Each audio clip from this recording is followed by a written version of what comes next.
Speciation refers to the formation of new and distinct species throughout the course of evolution.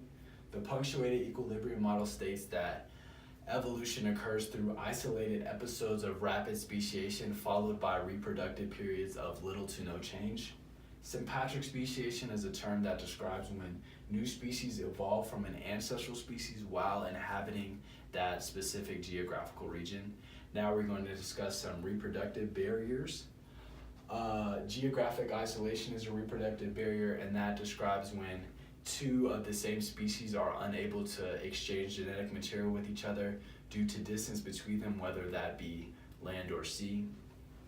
Behavior isolation is a type of reproductive barrier that actually helps species choose what their mate is going to be and who they're going to reproduce with.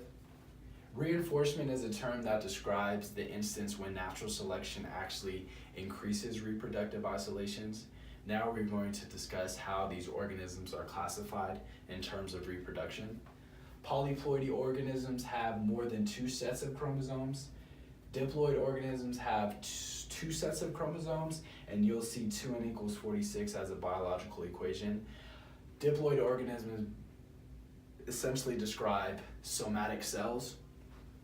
Haploid organisms only have one set of chromosomes, and you'll see n equals 23 as another biological equation.